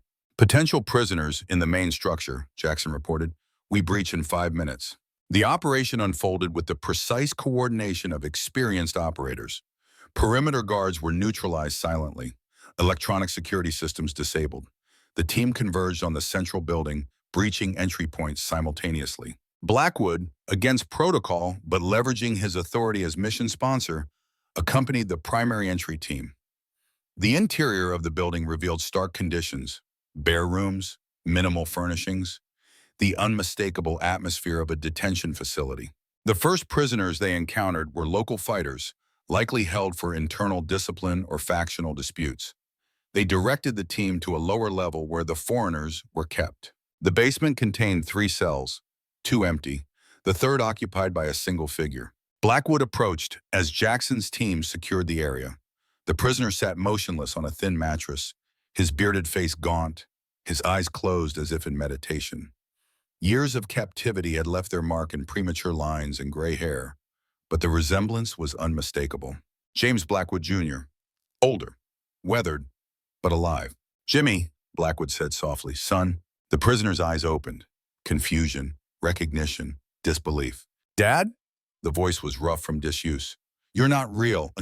Hallucination. I'm real, son. We're taking you home. The extraction proceeded without significant resistance. Almost too easily, Blackwood thought as they moved toward the extraction point, as if someone had ensured minimal opposition. The helicopter retrieved them at the designated landing zone, delivering them to the private airfield in Pakistan, where their jet awaited. Throughout the journey, James Jr. remained largely silent, responding to medical attention with passive cooperation, but offering little conversation. Only when they were airborne, heading toward neutral territory, did he speak directly to his father. You shouldn't have come, he said quietly. It was a trap. For me? James nodded. They've been telling me for months that you would come, that Hawkins had arranged everything. Hawkins wanted me to find you? He wanted you out of the country. James looked at his father with eyes that had seen too much suffering. While he dealt with the evidence you uncovered, Blackwood immediately contacted Reynolds using secure communications. The response confirmed his worst fears. The evidence implicating Gray and Hawkins had mysteriously disappeared from secure government servers. The Secretary of Defense was facing questions about her accusations against a respected senator. The investigation had stalled without documentation. They used me, Blackwood realized. Used my son as bait to get me out of the country while they sanitized the evidence. Classic intelligence operation, Martinez observed. Predictable response channel. Controlled opposition. But they miscalculated, James said softly. They didn't know about the backup drive. Blackwood stared at his son. What backup drive? The one I hid 15 years ago, before the ambush. James met his father's gaze directly. I knew something was wrong with our intelligence. The patterns were too convenient. So I copied everything, every briefing, every source report, and I hid it where only another tank commander would think to look. Where? The maintenance access panel of an Abrams tank, hull number 379er, the tank you commanded in Desert Storm. Blackwood felt a chill of recognition. Hull 379, his tank from the war, now a static display at the Armor School Museum at Fort Benning. That tank is a museum piece now. Exactly. Preserved exactly as it was, including the hidden compartment behind the maintenance panel where I secured the drive before my last mission. Martinez was already on her secure phone contacting trusted colleagues at Fort Benning, arranging for discreet access to the museum display. If that drive contains what I think it does, Blackwood said, it's the evidence we need to bring down Gray and Hawkins permanently. It has everything, James confirmed, including direct orders from Gray to use Massoud's intelligence despite confirmation he was compromised. And Hawkins' assessment that acceptable losses among American forces were justified to maintain the source relationship. Blackwood studied his son with newfound respect. The young lieutenant, he remembered, had become a man of foresight and courage even before his captivity. How did you survive all these years? James looked away. One day at a time. They kept me alive because Massoud thought I might have value eventually. He was right, as it turns out. You have value far beyond what they imagined, son. As their aircraft entered American airspace, Martinez received confirmation. The drive had been located exactly where James had described, its contents verified by trusted technical experts. The evidence was intact and damning. 3 days later, from the security of a military hospital where James received medical treatment, Blackwood watched the news reports. Senator Harrison Gray taken into custody on charges of negligence, leading to loss of American lives, obstruction of justice, and misuse of classified information. Richard Hawkins arrested while attempting to flee the country. Blackridge Military Systems under federal investigation for corruption, industrial espionage, and fraud. The Sentinel program, vindicated by both its technical superiority and the exposure of corruption in the competitive bidding process, received full production approval. Martinez had been promoted to full colonel and appointed permanent program director. Reynolds, his conscience finally clear, had withdrawn his resignation and accepted command of the 1st Sentinel Battalion. And James Blackwood Jr., officially reinstated from missing in action status to active duty, began the long process of recovery and reintegration. 6 months later, a ceremony was held at Fort Hood. The first production Sentinel rolled off the assembly line, its advanced capabilities now balanced with the proven reliability of manual backup systems, a perfect integration of technological innovation and battle-tested wisdom. Blackwood watched with quiet pride as Martinez presided over the ceremony. His advisory role long complete, he had returned to his cabin in Montana, this time with his son accompanying him for the lengthy rehabilitation process. The Sentinel that emerged from the factory bore a small modification from the standard production model. On its commander's hatch, a simple dedication had been inscribed. For those who came before and those who will follow, steel endures. As the ceremony concluded, Reynolds approached Blackwood with a smile. They're calling it the most significant advance in armored warfare since the Abrams, he said. Thanks to you. Thanks to all of us, Blackwood corrected, including those who paid the highest price to expose the truth. Reynolds nodded solemnly. How is James doing? Better every day. The physical recovery is almost complete. The rest will take longer. And you, back to retirement for good this time?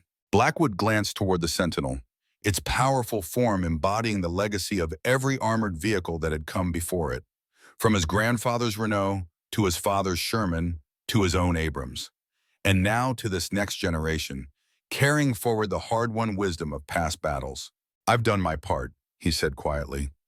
Passed on what I know. The rest is up to the next generation of warriors. Reynolds followed his gaze to the Sentinel. They'll face different battles than we did, with better tools than we had. Thanks to an old dinosaur who refused to be extinct. Blackwood smiled at that. Not extinct, just evolving, like the tanks themselves. As he watched young soldiers examining the new vehicle with excitement and curiosity, Blackwood felt a sense of completion. The mission was accomplished, the legacy secure, and most importantly, his son was home. The Iron Commander had fought his final battle, and won.